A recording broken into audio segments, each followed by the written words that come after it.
नमस्कार बच्चों, मैं डॉक्टर मोनिका डूंगरवाल आज आहारिक प्रस्तावित मात्राएं अर्थात रिकमेंडेड डाइटरी अलाउंसेस विषय पर बात करने जा रही हूँ। इसे हम शॉर्ट में RDA भी कहते हैं।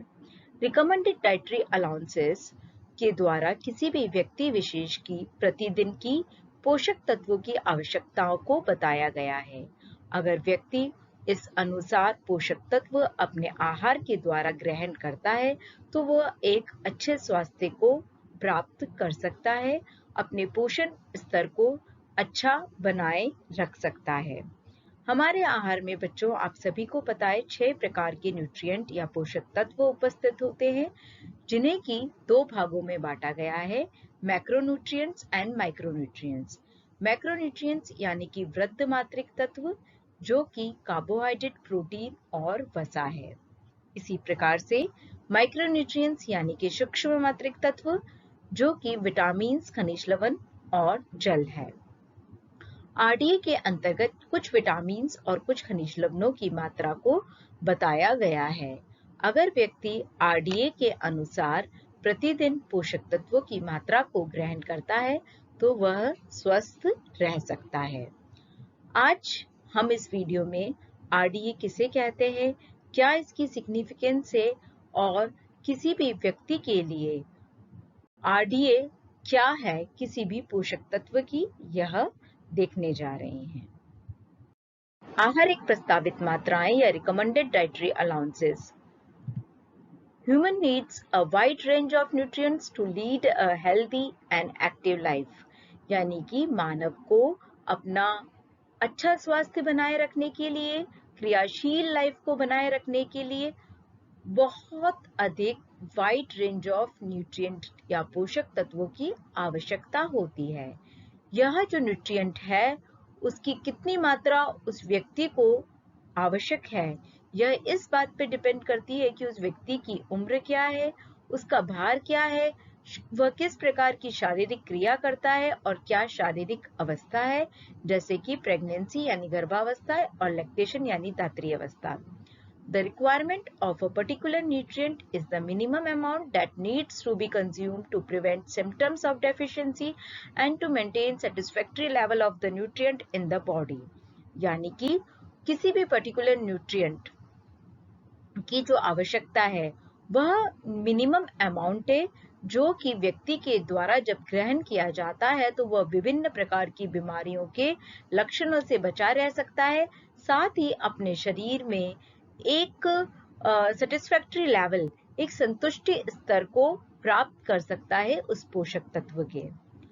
बच्चों के केस में यानी इसमें इन्फेंट्स भी आ रहे हैं और चिल्ड्रंस भी आ रहे हैं, उनकी जो रिक्वायरमेंट होती है वह उनकी ग्रोथ और डेवलपमेंट यानी वृद्धि और विकास के तक पहुंचने वाली होनी चाहिए, जिससे कि उनकी वृद्धि और विकास न रुके, वह अपनी वृद्धि और विकास जो है अपनी आयु के अनुसार पूर्ण कर पाए। इसी तरीके से जो व्यक्ति है उसकी जो न्यूट्रिएंट की रिक्वायरमेंट होती है वह उसके बॉडी वेट यानी शरीर के भार को मेंटेन रखे, साथ में उसके शरीर में जो पोषक तत्व का एक स्तर है उसको गिरने न दे, यानी prevent the depletion of nutrient from the body which otherwise may lead to deficiency. अगर वह ऐसा नहीं करेगा तो उसके अंदर पोषक तत्वों की कमी हो जाएगी। इन फिजियोलॉजिकल कंडीशंस यानी जो शारीरिक अवस्था है जैसे कि प्रेगनेंसी एंड लैक्टेशन, इस समय जो वयस्क महिला होती है उसकी जो एडिशनल न्यूट्रिएंट्स की आवश्यकता है, यानी कि जो नॉर्मल न्यूट्रिएंट की आवश्यकता से उसकी आवश्यकता बढ़ गई है, वह उसके शरीर में जो फीटल ग्रो कर रहा है उसके लिए होती है, और बेबी होने के बाद जो मिल्क का प्रोडक्शन हो रहा है उसके लिए जरूरी हो जाती है। Now with in each group यानी कि हर ग्रुप के अंदर भले इन्फेंट है या एडल्ट है, there may be individual variation in the nutrient requirement. यहाँ पर व्यक्ति के अंदर भिन्नता हो सकती है पोषक तत्वों की मांग के लिए।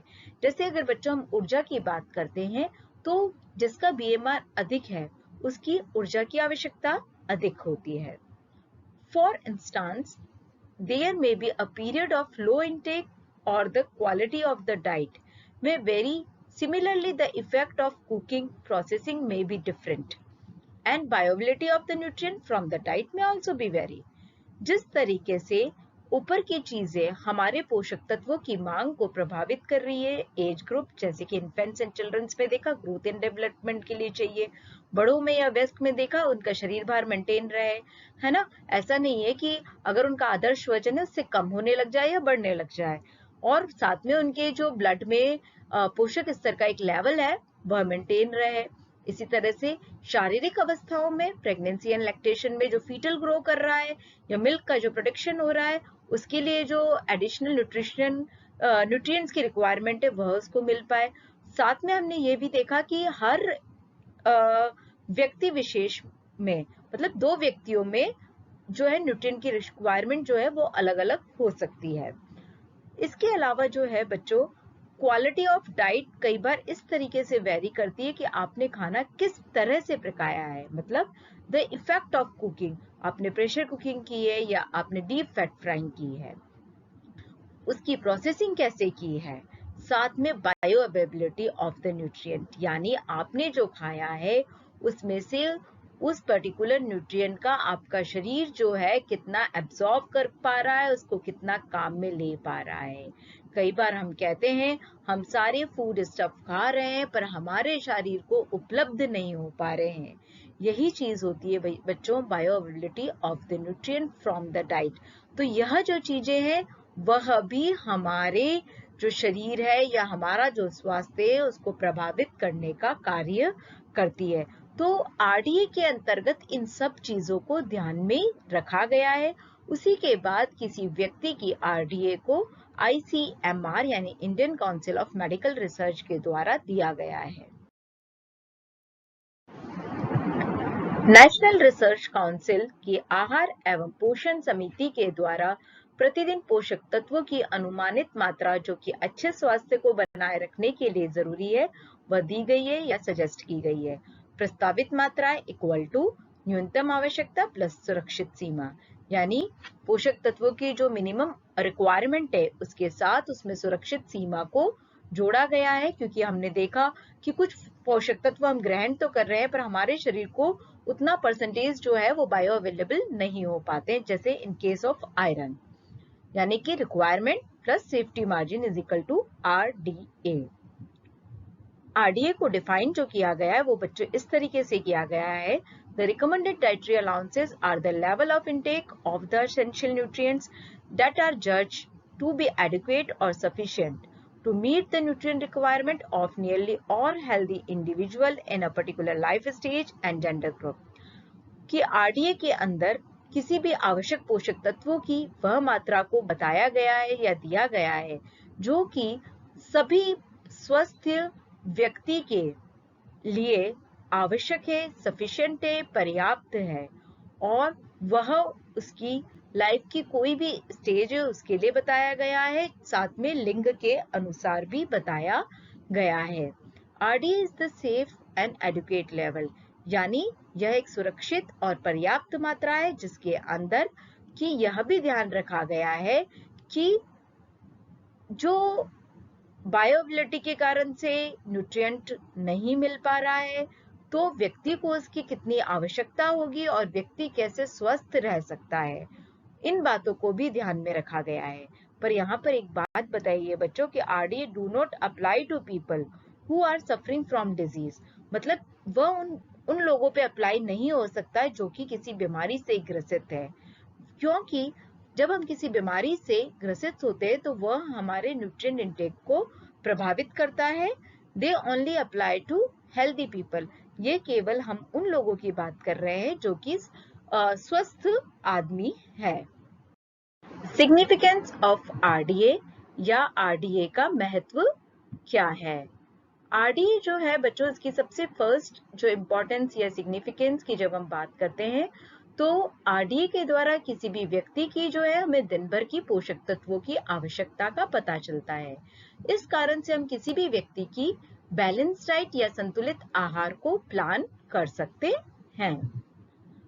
आरडीए के द्वारा हम किसी भी व्यक्ति की डाइट का पता लगा सकते हैं या हम उसे आरडीए से कंपेयर कर सकते हैं कि वह व्यक्ति जो है वह आरडीए के कंपैरिजन में कितना कम न्यूट्रिएंट या पोषक तत्व ले रहा है, जिससे हमें उसके भविष्य में होने वाली पोषक तत्वों की कमी के बारे में पता चल जाए।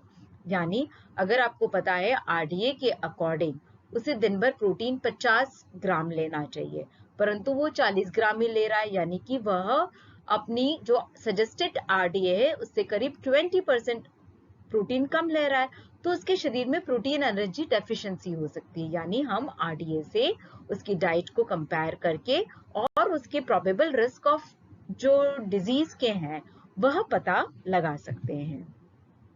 इसी तरीके से कोई बीमार व्यक्ति है, किसी को बीमारी है, तो उसकी न्यूट्रिएंट रिक्वायरमेंट को हम परिवर्तित कर सकते हैं उस बीमारी के अनुसार।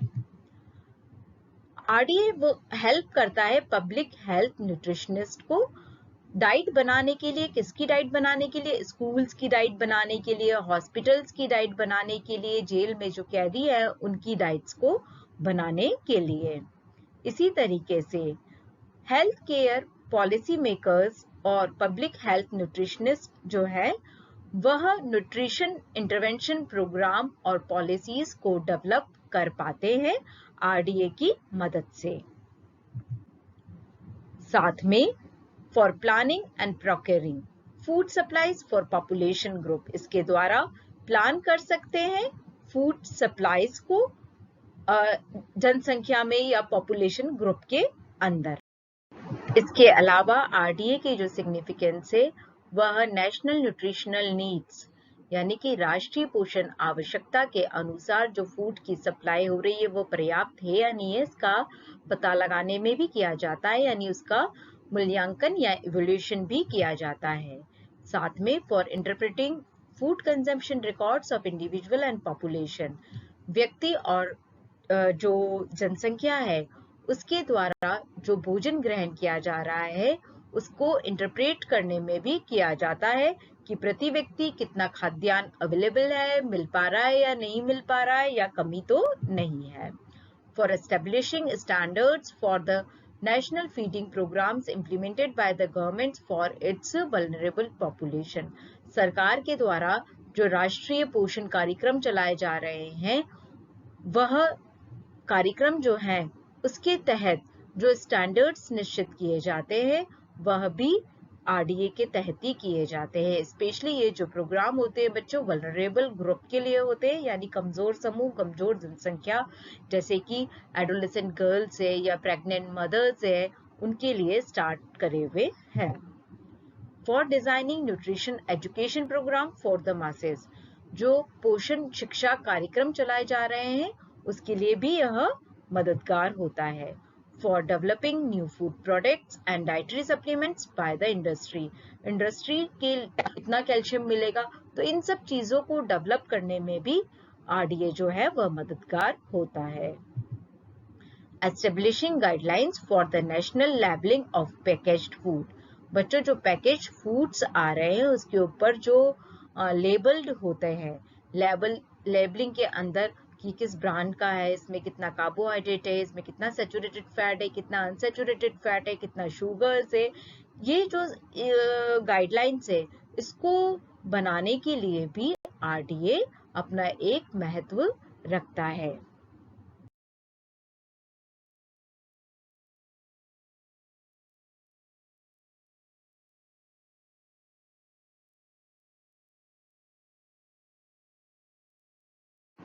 अब हम बात कर रहे हैं RDA for Indians. For the Indian population, the dietary standards have been computed by the Indian Council of Medical Research यानी कि ICMR के द्वारा दी गई है। This recommended have been published as nutrient requirement and recommended dietary allowances for Indians. ये जो recommendation published हुई है वो आरडीए के नाम से फॉर इंडियंस के नाम से पब्लिश्ड हुई है, जो कि आईसीएमआर के द्वारा 2010 में रिवाइज्ड की गई है और ये साथ में समय समय पर रिवाइज्ड होती रहती है।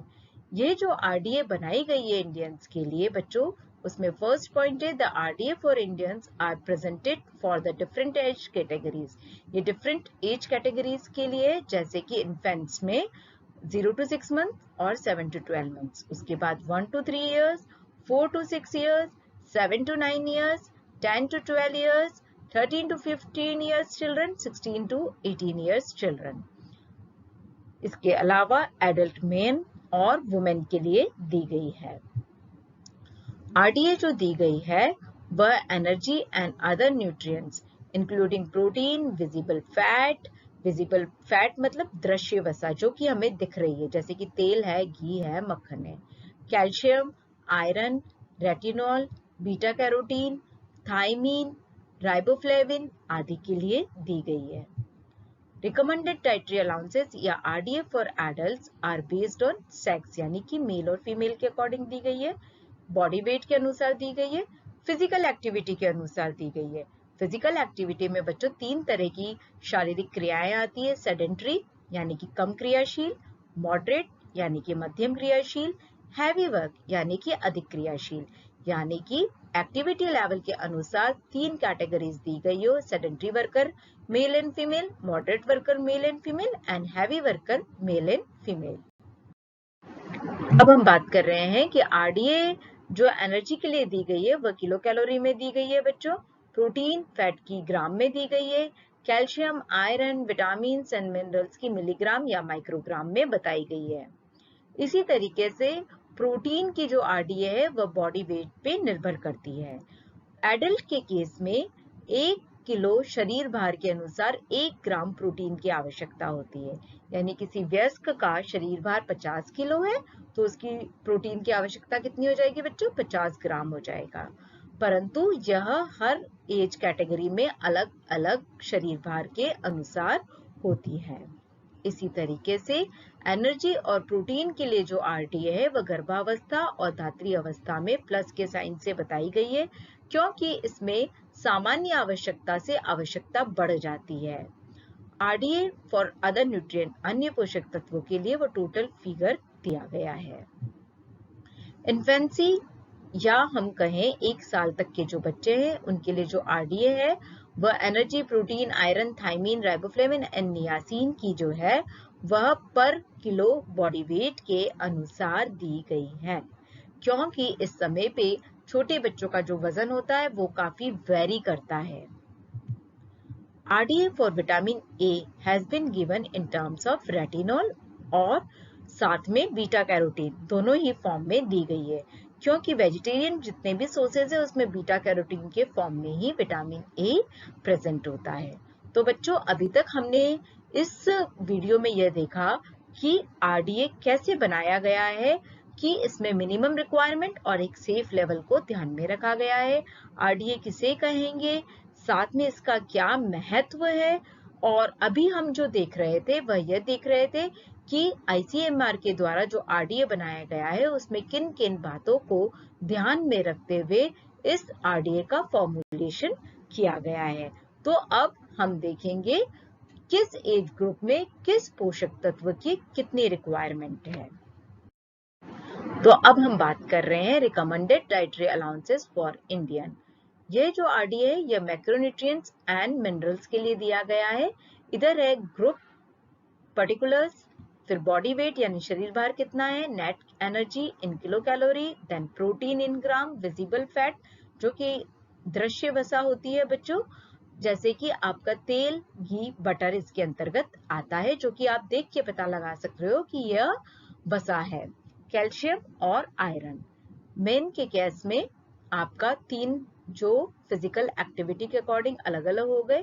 बॉडी वेट दे रखा है रेफरेंस मैन का यानी संदर्भ पुरुष का 60 किलोग्राम, और कम क्रियाशील पुरुष की रिक्वायरमेंट है 2320 किलो कैलोरी, मध्यम की है 2730 किलो कैलोरी और अधिक की है 2490 किलो कैलोरी। प्रोटीन की रिक्वायरमेंट है 60 ग्राम, विजिबल फैट की रिक्वायरमेंट है 25, 30 और 40। इसी तरीके से कैल्शियम की रिक्वायरमेंट है 600 मिलीग्राम और आयरन की है 17। इसी तरीके से वुमेन में भी तीनों जो क्रियाशील अवस्थाएं हैं उसकी रिक्वायरमेंट्स दी गई है। इसके अलावा प्रेग्नेंट वुमेन में ऊर्जा की जो आवश्यकता है प्लस 350 बताई गई है। यानी अगर वो कम क्रियाशील गर्भस्थ महिला है तो 1900 में हम 350 जोड़ देंगे। अगर वो मध्यम क्रियाशील गर्भस्थ महिला है तो 2230 में 350 जुड़ जाएगा। इसी तरीके से अधिक क्रियाशील गर्भस्थ महिला है तो 2850 में यह 350 जुड़ जाएगा। प्रोटीन की जो रिक्वायरमेंट है वह है 55 ग्राम, जो कि प्रेगनेंसी में प्लस 25 यानी 55 प्लस 25 हो जाएगा आपका 78, है ना। विजिबल फैट की जो रिक्वायरमेंट है वो कोई सी भी क्रियाशील महिला हो 30 हो जाती है। कैल्शियम की रिक्वायरमेंट 1200 है प्रेगनेंसी में और आयरन की 35 है। इसी तरह से लैक्टेशन में 2 पीरियड्स में बांटा है बच्चों, 0 to 6 मंथ और 6 to 12 मंथ्स का जिनका बेबी है। क्योंकि इस समय 0 to 6 मंथ में मिल्क का प्रोडक्शन ज्यादा है तो रिक्वायरमेंट भी 6 to 12 मंथ के कंपैरिजन में उसकी ऊर्जा की, प्रोटीन की ज्यादा रिक्वायरमेंट्स है। वो किस तरह का कार्य करती है उसमें इसकी ये रिक्वायरमेंट्स जुड़ जाती है। जैसा कि पहले बताया कि अगर वो कम क्रियाशील धात्री महिला है तो 1900 के अंदर ये 600 जुड़ जाएंगे, यानी 2500 किलो कैलोरी उसकी प्रतिदिन की आवश्यकता हो जाएगी। अब हम बात कर रहे हैं इन्फेंट्स की, यानी जो कि 0 से 6 महीने के बच्चे हैं।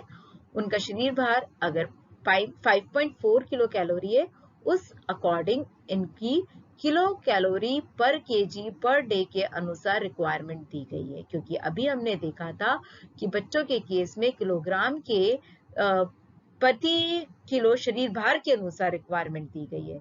यानी अगर 3 किलो वजन है बच्चे का जब पैदा हुआ तो 92 को 3 से मल्टीप्लाई करेंगे। अगर 4 किलो वजन है बच्चे का तो 92 को 4 से मल्टीप्लाई करेंगे।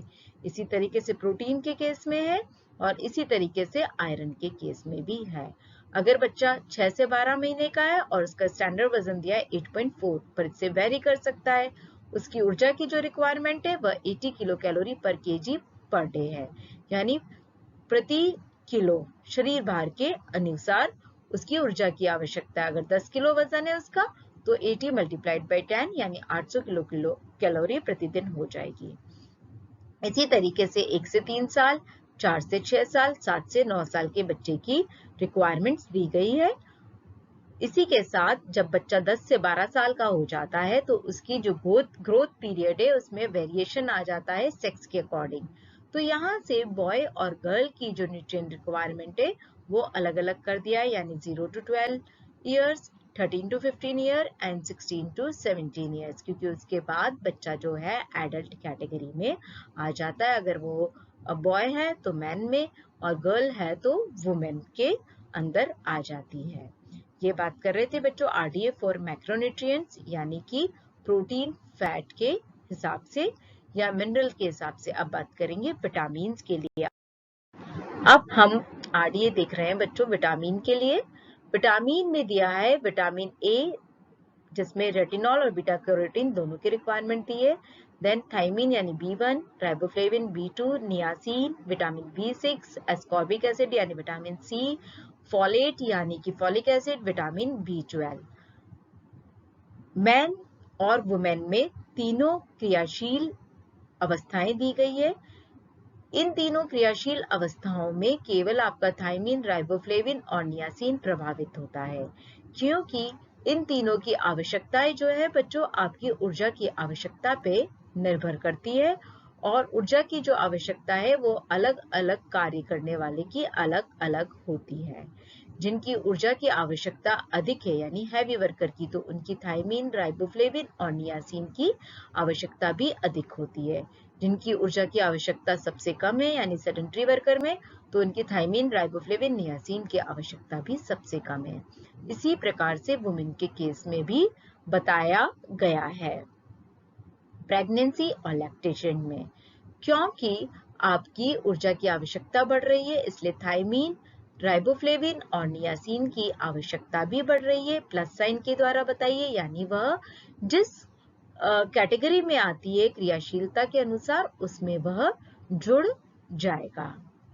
इन्फेंट्स के अंदर जो नियासिन की रिक्वायरमेंट है वो शरीर भार के आधार पे दी गई है, यानी बच्चे का जो वजन है उसके अकॉर्डिंग हम उससे मल्टीप्लाई कर देंगे। Children's 1 to 3 year, 4 to 6 years and 7 to 9 years. साथ में बॉयज एंड गर्ल्स, क्योंकि 10 to 12 ईयर्स में वृद्धि की अवस्थाएं अलग अलग होती है, तो इनकी रिक्वायरमेंट भी अलग अलग बताई गई है। यह आरडीए टेबल बच्चों आप सभी को याद करनी है। इसके साथ ही हमारा जो आज का टॉपिक है आरडीए, ये यहीं पर समाप्त होता है। थैंक यू बच्चों।